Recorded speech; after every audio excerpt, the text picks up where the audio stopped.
नमस्कार, मैं विप्लव कुमार। दोस्तों, हम बात कर रहे थे आचार्य रामचंद्र शुक्ल के हिंदी साहित्य के इतिहास की। आखिर आचार्य रामचंद्र शुक्ल के हिंदी साहित्य का इतिहास किस तरह पढ़ा जाए। जैसा कि आप जानते हैं कि एग्जाम कोई भी हो, 10 से 15 सवाल शुक्ल जी के बुक से पूछा ही जाता है। लेकिन प्रश्न बनता है कि शुक्ल के बुक को पढ़ना बहुत ही टफ काम है दोस्तों। तो आज हम उसी बुक को आपको समझाने का प्रयास करेंगे। अगर आपने 15 से 20 मिनट दे दिया तो आप शुक्ल के बुक के पढ़ने के टेक्निक को समझ जाएंगे। आखिर शुक्ल जी ने अपने हिंदी साहित्य के इतिहास में क्या कहा, किस तरह कहा, उनका दृष्टिकोण साहित्य के प्रति क्या थी, यही बार बार सवाल पूछा जाता है। तो आखिर उनका दृष्टिकोण क्या था, यही समझने का हम प्रयास करेंगे। पूरी वीडियो को ध्यान से देखिएगा। अगर पहली बार देख रहे हैं तो हमारे चैनल को जरूर सब्सक्राइब कर दीजिएगा। राइट में बेल आइकॉन की घंटी होगी, उसे बजाना, क्योंकि जितने भी मैं वीडियो डालता हूं हर वीडियो नोटिफिकेशन में आपको मिल जाएगा। पिछले क्लास में दोस्तों हमने पढ़ा था प्रकरण 2 अपभ्रंश काव्य।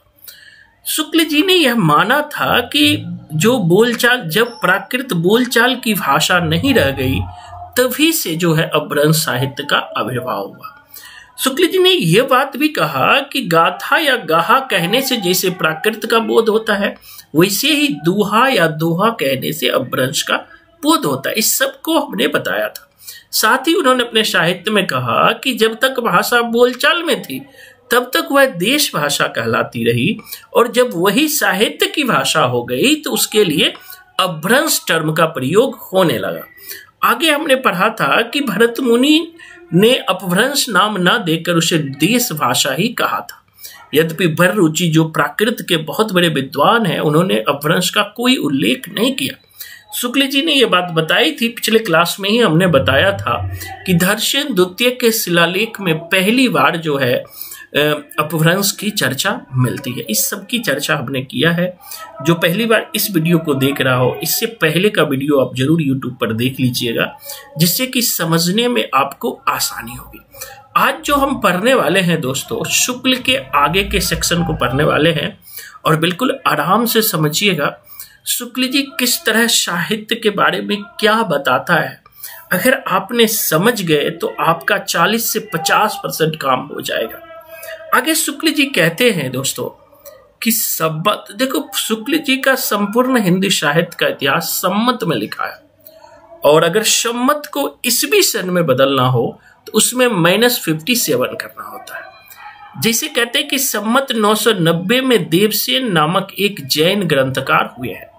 यहाँ अब देखो, यहाँ क्या है कि कह रहे हैं कि 90 में 990 में 990 में, अब इसमें -57 करोगे तो अराउंड 933 आएगा। मतलब कि 933 के आसपास जो है देवसेन नामक, यानी 10वीं सदी, देवसेन की सदी के हो गए 10वीं सदी ने, उन्होंने सर्वकाचार्य नामक एक पुस्तक दोहे में बनाई थी। जरूर याद रखना, कभी कोई पूछता था किसमें बनाई थी, दोहा में, जिनकी भाषा अपभ्रंश का अधिक प्रचलित रूप लिए हुए है। दोस्तों ये लाइन बार बार पूछता है, और ये पूछता है कि किसका लाइन है। दूसरा, ये देवसेन का लाइन है, और पूछता है कि देवसेन की बहुत सारी रचना है, जिसको क्लास जब आप ज्वाइन करेंगे तो उसे हम कोडिंग में याद करते हैं। सर्वकाचार्य है, बहुत सारी रचनाएं हैं उनका। 1-2 रचना मैं आपको बता देता हूँ, जब आप क्लास लेंगे तो कोडिंग में सारा याद हो जाएगा। हम देव के मंदिर में क्यों जाते हैं? श्रवण करने जाते हैं, चिंतन करने जाते हैं, मनन करने जाते हैं। तो उसी पर हमारा कोडिंग भी करते हैं। देव के मंदिर में हम क्यों जाते हैं? श्रवण करने जाते हैं। तो सर्वकाचार्य। अब देखो ये जो लाइन है, बार बार ये लाइन पूछता है, कैसे याद करेंगे? ये कोडिंग देखिए, कहते हैं जो जिन शासन भास यूं। देखो यहाँ शासन है तो सर्वकाचार्य को कोड कर दीजिए दोस्तों। शासन है तो सर्वकाचार्य, शासन भाषयु, बस इतना ही याद रख लेंगे, याद रह जाएगा, आगे याद करने की जरूरत नहीं है। इसी तरह दोस्तों एक और महत्वपूर्ण लाइन देवसेन के बारे में शुक्ल जी ने लिखा है कि देवसेन ने दब सहाय पयास, इन्हें द्रव्य स्वभाव प्रकाश भी कहते हैं, नामक एक और ग्रंथ दोहे में बनाया था। ये ध्यान रखिएगा कि दब सहाय पयास जिसे द्रव्य स्वभाव प्रकाश के नामक ग्रंथ है, इसे भी दोहों में बनाया था। जैसे सर्वकाचार्य को दोहे में बनाया था, इसे भी उन्होंने दोहे में बनाया था। और जिसके पीछे से माइल धवल ने गाथा या साहित्य की प्राकृत में रूपांतरण किया। ये क्वेश्चन बार बार पूछता है दोस्तों, शुक्ल का हूबहू लाइन उठा के दे देता है। तो जीवन में सफल होना है तो शुक्ल के बुक को एक बार पढ़ना बहुत जरूरी है, और समझ के पढ़ना। अगर आप क्लास ज्वाइन करते हो तो संपूर्ण शुक्ल के बुक मैं आपको समझा के पढ़ाऊंगा, जैसे अभी पढ़ा रहा हूं। तो ये एक बात ध्यान रखना, देवसेन ने दब सहाय पयास लिखा। ये इसको भी हम कोडिंग से याद रखना कि देव के मंदिर में जाते हैं, श्रवण करते हैं, थोड़ा सा दबा हुआ महसूस करते हैं। मतलब लाइन में लगते हैं तो थोड़ा दब जाते हैं, तो दबा हुआ महसूस करते हैं। जिसको ये जो अब देखो, इसी दब सहाय पयास जो अपभ्रंश में था, इसी को माइल धवल ने गाथा या साहित्य की प्राकृत रूप में रूपांतरण किया। मतलब माइल धवल ने दब सहाय पयास को भी शुक्ल जी मानते हैं कि प्राकृत में रूपांतरण किया। दब सहाय पयास को ही माइल धवल ने किस में रूपांतरण किया? प्राकृत में। याद रखना। कहते हैं इसके पीछे तो जैन कवियों की बहुत सी रचनाएं मिलती है। अब देखो, कहता है जैन कवियों की और भी इनके पीछे रचना मिलती है, जैसे श्रुति पंचमी कथा, योगसार, जसहर चर्यु, नई कुमार चर्यु, ये सब रचना कोडिंग हम लोग पढ़ते हैं। ध्यान देने की बात यह है कि चरित्र काव्य या आख्यान काव्य के लिए अधिकतर चौपाई दोहे की पद्धति ग्रहण की गई है। अब शुक्ल जी कहते हैं कि जो जैन काव्य है उसमें अधिकतर चरित्र प्रधान काव्य को अपनाया गया, चरित्र प्रधान काव्य को अपनाया गया, और इसके लिए चौपाई और दोहे पद्धति का प्रयोग किया गया। बिल्कुल समझ के पढ़िएगा, चौपाई और दोहे पद्धति का दोस्तों प्रयोग किया गया। इसी तरह पुष्पदंत है, पुष्पदंत को भी दोस्तों 10वीं सदी का माना जाता है। शुक्ल जो है 1029 के मानते हैं। शुक्ल ये मानते हैं कि पुष्पदंत 1029 के आदि पुराण और उत्तर पुराण चौपाई में है। यानी पुष्पदंत की रचना है आदि पुराण और उत्तर पुराण। उसी के काल के आसपास है जसहर चर्यु, इसी का नाम है यशधर चरित्र, भी चौपाई में रचा गया है। अब शुक्ल जी मानते हैं दो बात यहां पर करते हैं। एक तो देवसेन की बात करते हैं। शुक्ल जी मानते हैं कि देवसेन ने सर्वकाचार्य की रचना की, जिसमें शासन लगा हुआ है, उसके काव्य की लाइन है। दूसरी तरफ शुक्ल कहते हैं कि देवसेन ने ही दब सहाय पयास, जिसे कि द्रव्य स्वभाव प्रकाश कहते हैं, नमक ग्रंथ भी दोहों में बनाया था। बाद में इसी रचना को माइल धवल ने गाथा या प्राकृत में रूपांतरित किया। साथ ही शुक्ल जी कहते हैं कि और भी बहुत सारे जो जैन कवियों के द्वारा रचना रची गई है, जैसे योगसार है, जो इंदु का योगसार, जाओ इंदु योग करो, जसहर चर्यु है, जो दोहा चौपाई पद्धति पर भी ये चर्चा करते हैं। साथ ही ये कहते हैं कि एक तो देवसेन की चर्चा करते हैं, दूसरे पुष्पदंत की। पुष्पदंत 10वीं सदी में हुए हैं, हमने बताया भी। वो मानते हैं शुक्ल की पुष्पदंत ने आदि पुराण और उत्तर पुराण चौपाई में लिखी। वही जो है जसहर चर्यु जो है, ये भी जो है पुष्पदंत की रचना है, जसहर चर्यु, ये जिसे यशधर चरित्र कहते हैं, ये भी चौपाई में लिखा गया है। तो बिल्कुल एक एक वर्ड को समझना पड़ेगा, जिससे कि आप आसानी से समझ सकते हैं। आगे दोस्तों कहते हैं कि बिनु धल वेल, ये आगे मैं आपको कोडिंग से कराऊंगा क्लास में। यहाँ इसको जो है कराने में मजा नहीं आएगा, क्योंकि इसको और जोड़ना पड़ेगा, इसीलिए आगे चलते हैं। कहता है चौपाई दोहे की यह परंपरा आगे चलकर सूफी की प्रेम कहानियों में। देखिए दोस्तों, ये स्टेटमेंट में पूछ लेता है स्थापना और तत्व में। अब शुक्ल जी कहते हैं कि जो ऊपर आपने चौपाई और दोहा पढ़ा, शुक्ल जी ने देवसेन और पुष्पदंत की रचनाओं में भी चर्चा की कि वो दोहा और चौपाई शैली में लिखा है, और यही चौपाई दोहा शैली आगे चलकर सूफी की प्रेम कहानियों में भी मिलता है। और दूसरी तरफ तुलसी के रामचरितमानस में, छत्र प्रकाश में, ब्रजविलास में, सबलसी चौहान के महाभारत इत्यादि अनेक आख्यान काव्यों में पाते हैं। मतलब शुक्ल जी कहते हैं कि जो जैन कवियों के द्वारा दोहा चौपाई को अपनाया गया, वही दोहा चौपाई आगे जैन साहित्य हम आदि काल में पढ़ते हैं, भक्ति काल में जब सूफी धारा आया तो उन सूफी के प्रेम कहानियों में भी, और जो तुलसीदास ने जो रामचरितमानस लिखा है उसमें भी, छत्र प्रकाश में भी, ब्रज विलास में भी, सबल सिंह चौहान ने महाभारत की रचना की उसमें भी ये चर्चा मिलता है। आगे शुक्ल जी जो है बहुत इंपॉर्टेंट बातें कहते हैं और वो सिद्ध साहित्य के बारे में थोड़ा सा बताते हैं। यहाँ पे समझिएगा, बहुत इंपॉर्टेंट ये लाइन है, यहीं से उठा के दे देता है। हमने बताया कि सिद्ध साहित्य क्या है, YouTube पर मैंने डाला है पहला ही वीडियो, पूरा डिस्क्रिप्शन में मैंने बताया हुआ है। जो बच्चे हमारे पास पढ़ रहे हैं वो भी देख सकते हैं, जो नहीं पढ़ रहे हैं वो भी देख सकते हैं। तो उसी को शुक्ल जी ने कैसे सिद्ध साहित्य को बताया है ये सब मैंने पहले ही बता दिया, एक बार और आप इसे समझ सकते हो। शुक्ल जी कहते हैं कि बौद्ध धर्म, समझिएगा, बौद्ध धर्म विकृत होकर ब्रजियान संप्रदाय के रूप में देश के पूर्वी भागों में बहुत दिनों से चला आ रहा था। मतलब शुक्ल जी कहते हैं कि जो बौद्ध धर्म था 5th सेंचुरी 6th सेंचुरी ईसा पूर्व में ही दोस्तों बौद्ध धर्म का डेवलपमेंट हुआ था, विकास हुआ था। वही बौद्ध धर्म हीनयान और महायान में बटा, वही महायान जो है आगे चल के ब्रजयान में बटा। तो वो कहते हैं कि जब बौद्ध धर्म विकृत रूप हो गया, यानी बौद्ध धर्म अपने मूल रूप से हट करके एक ब्रजयान संप्रदाय के रूप में पूर्वी भारत में बहुत दिन से चल रहा था। अब इन्हीं ब्रजयानों में बौद्ध तांत्रिकों के बीच वामाचार अपनी चरम सीमा पर पहुंचा।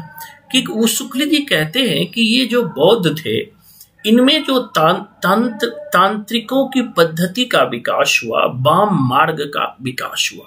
यही वाम मार्गी जो है बिहार से लेकर के असम तक पहले थे, जो सिद्ध कहलाए।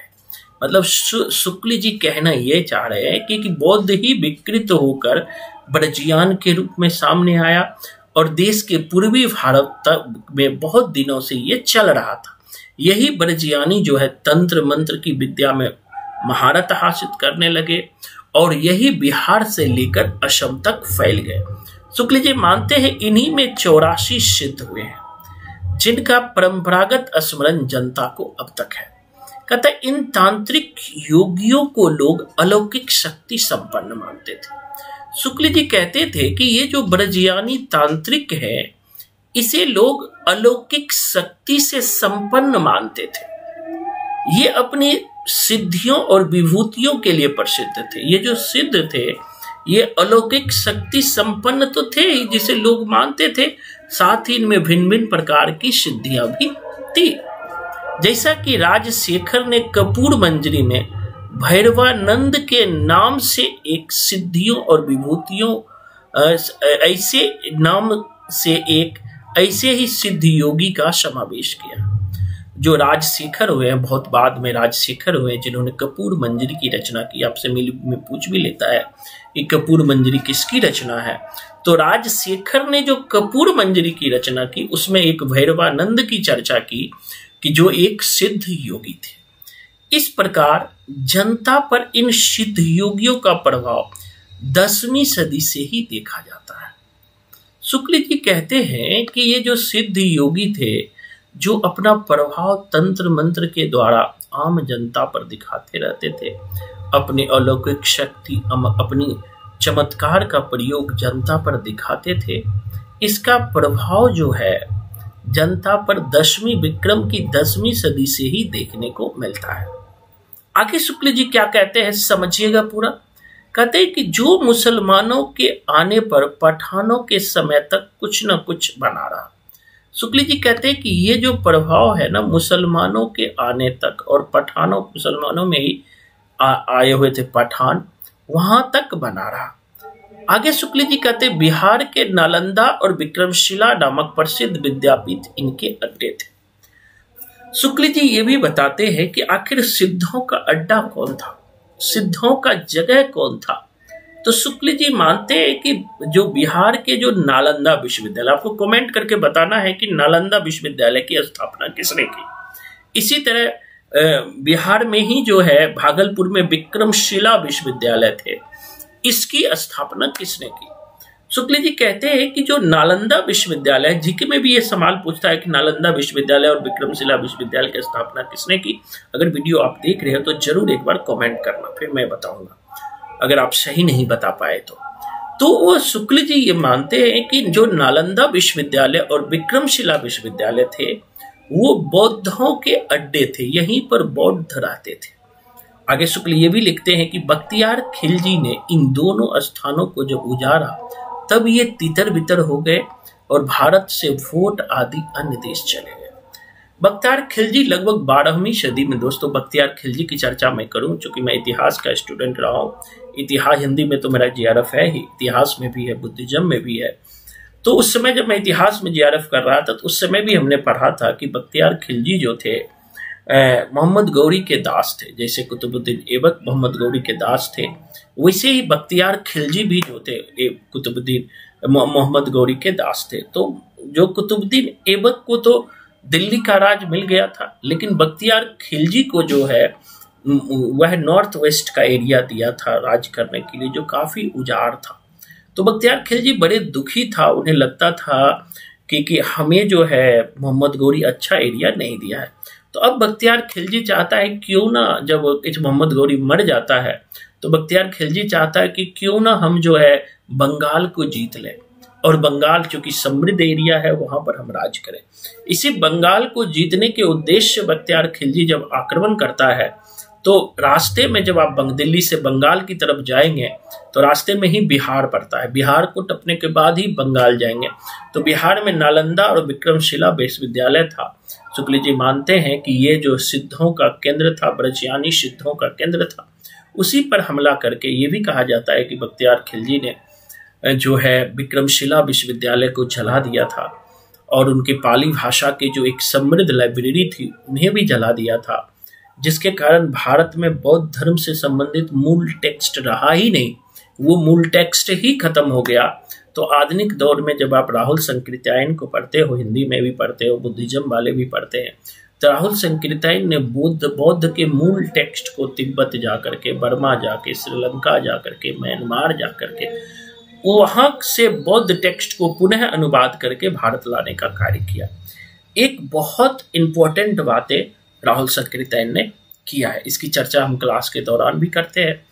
अब 84 सिद्धों की चर्चा जो है शुक्ल जी ने कहा है, ये पूरे 84 सिद्ध है। ये पूरे का नाम याद रखना तो संभव नहीं है दोस्तों, इसमें ये जरूर ध्यान रखना कि इसमें महिला कौन कौन है। तो महिला मणिभद्रपा है, जरूर ध्यान रखना, मणिभद्रपा, वीडियो रोक के लिख लेना, बहुत इंपॉर्टेंट है। कनक लाफा है, ये भी बहुत महत्वपूर्ण है, योगिनी है। और लक्ष्मीकारा है। शुक्ल जी ने 3 की चर्चा किया है, लक्ष्मीकारा यानी मणिभद्रपा, कनकलापा और लक्ष्मीकारा। 3 महिला थी 84 सिद्धों में, शुक्ल ने बात की, लेकिन हकीकत में एक और थी, मेखलापा। कुल 4 थे लापा। दोस्तों पूरे सिद्ध में पा शब्द है। पा शब्द जो है ना, पा आदर्श सूचक शब्द है, पाद से बना है जो आदर्श सूचक है। इसी सूची के नाम पर पूर्वापर कालोनुक्रम से नहीं है, इनमें से कई एक समानार्थी है। मतलब शुक्ल जी ने कहा भी कि ये जो है ना सारे 84 सिद्ध ये क्रम से नहीं है, ये ऊपर नीचे भी हो सकते हैं। तो इसी तरह जो है शुक्ल के बुक को हमें समझ के पढ़ना है। अगर चाहे कितना भी टाइम लगे दोस्तों, कोई भी बुक पढ़ो, कोई भी चीजें पढ़ो, जब तक उसे समझ के नहीं पढ़ोगे तो पढ़ने का कोई फायदा नहीं होगा। हम कम से कम 40 से 50 बार शुक्ल के बुक पे पढ़े। अभी भी जब मैं पढ़ता हूँ तो एक एक चीजों को ध्यान रखता हूँ, समझ के पढ़ता हूँ। कुछ और पॉइंट्स को हम लोग देखते हैं कि शुक्ल जी कहते हैं ब्रजियान शाखा में जो सिद्ध के नाम से प्रसिद्ध हुए वो अपने मत का संस्कार जनता पर भी डालना चाहते थे। शुक्ल जी ये कहते हैं कि ब्रजियान शाखा में जो सिद्ध हुए वो अपना प्रभाव जो है जनता में भी डालना चाहते थे। समझ के पढ़िए कि जो ब्रजियान शाखा में जो सिद्ध हुए वो अपना प्रभाव जनता में भी डालना चाहते थे। इससे वे संस्कृत रचनाओं के अतिरिक्त अपनी वाणी अपभ्रंश मिश्रित देश भाषा या काव्य भाषा में भी बराबर सुनाते रहे। शुक्ल जी कहते हैं कि अपना प्रभाव जनता पर जमाने के लिए वह संस्कृत में भी अपना प्रभाव जमात बोलते थे और अपभ्रंश मिश्रित देश भाषा में भी अपना काव्य जो है आम जनता को प्रायः सुनाते रहते थे। क्योंकि पंडितों की भाषा संस्कृत थी, तो ये अपना प्रभाव जमाने के लिए शुक्ल जी कहते हैं कि कुछ सिद्ध ऐसे थे जो अपने काव्य को संस्कृत में भी सुनाते थे और अपभ्रंश मिश्रित देश भाषा में भी सुनाते थे। आगे शुक्ल जी क्या कहते हैं, उनकी रचनाओं का एक संग्रह पहले पर जो है हरप्रसाद शास्त्री ने बंगला अक्षरों में बोधगान ओ दोहा नाम से निकाला था। ये याद रखना, बार बार पूछता है। शुक्ल जी कहते हैं कि इन सिद्धों की जो पहली रचना थी उसे हरप्रसाद शास्त्री ने बंगला भाषा में बोधगान ओ दोहा नाम से निकाला था। आपसे क्वेश्चन पूछ सकता है बोधगान ओ दोहा किसने लिखा, तो हरप्रसाद शास्त्री। किस भाषा में लिखा, तो बंगला में। आगे कहता है कि त्रिपिटकाचार्य राहुल संकृतायन, मैंने चर्चा ही किया कि यही राहुल संकृतायन जो है, जब बख्तियार खिलजी ने पूरे नालंदा विश्वविद्यालय में आग लगा दिया, बहुत सारे ओरिजिनल बौद्ध टेक्स्ट जल गए, तो यही जो है त्रिपिटकाचार्य, मतलब कि जो है बौद्ध धर्म में 3 पिटक है, शुद्ध पिटक, विनय पिटक और अभिधम पिटक। इन तीनों पिटकों पर काम किया है राहुल संकृतायन ने, तो इसीलिए उसे त्रिपिटकाचार्य कहा जाता है। अब कहता है कि राहुल संकृतायन जी ने भोट देश में जाकर सिद्धों की और बहुत सी रचनाएं लाए। कि भारत में जब कोई रचना ही नहीं सिद्ध से संबंधित था, तो भोट देश जाकर, यहाँ भोट देश का मतलब हुआ तिब्बत, बर्मा, तिब्बत जाकर के बहुत सारी रचनाओं को लिखा। सिद्धों में सबसे पुराने सरह थे, जिसका नाम सरोज ब्रज भी है। शुक्ल जी कहते हैं कि सिद्धों में पहला सिद्ध जो थे वह सरह थे, जिसे सरहपाद भी कहते हैं, जिनका काल डॉक्टर विनय तोष भट्टाचार्य ने विक्रम के 690 निश्चित किया है, यानी 7वीं सदी निश्चित किया है।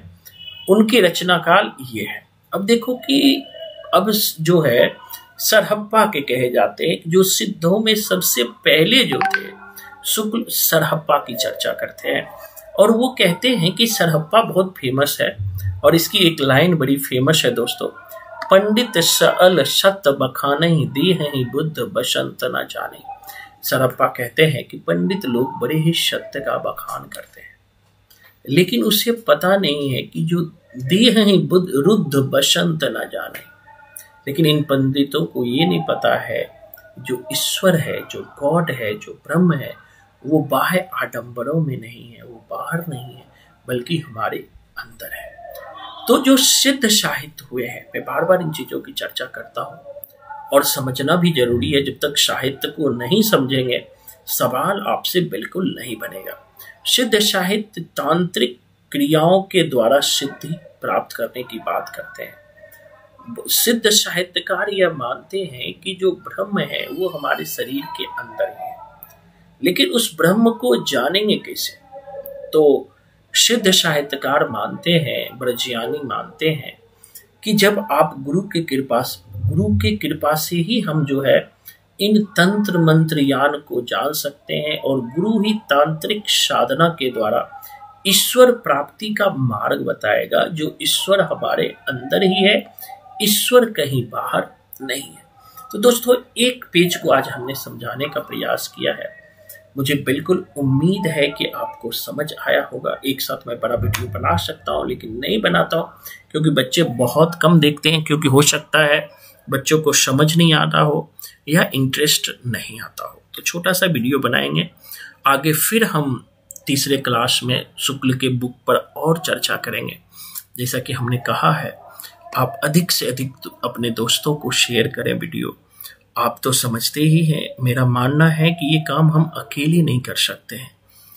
कम से कम 3 बच्चे 4 बच्चे को आप जोड़िए, उन्हें वीडियो भेजिए और देखिए कि सर कैसे इसे समझा रहे हैं, क्योंकि समझना बहुत जरूरी है। हर वीडियो के अंतिम में मैं कहता हूँ, जो सिर्फ अपने बारे में सोचता है, दुनिया में उनसे बड़ा दोस्तों पापी कोई नहीं है। भगवान कृष्ण गीता में यही बात करते हैं कि जो सिर्फ खुद के बारे में सोचता है वो बहुत बड़ा पापी है। जो संसार के बारे में सोचता है, जो सबके बारे में सोचता है, वही सच्चा इंसान है। मैं भी वही प्रयास करता हूँ। मैं अपने बच्चों को तो पढ़ाता ही हूँ, साथ साथ मेरी कोशिश रहती है कि जो बच्चे हमारे पास नहीं पढ़ रहे हैं उन्हें भी मैं कुछ मदद कर पाऊँ, उन्हें भी मैं कुछ फ़ायदा पहुँचा पाऊँ, उसे भी मैं कुछ रणनीति बता पाऊँ। इसीलिए मैं ये वीडियो बताता। अगर मैं चाहता तो ये वीडियो सिर्फ मैं अपने बच्चों को भेज सकता, ये वीडियो मैं जनरल बनाता हूँ, इससे मुझे कुछ मिलता नहीं है। लेकिन मेरा उद्देश्य है कि हम समाज के अधिक से अधिक लोगों के काम आ सके।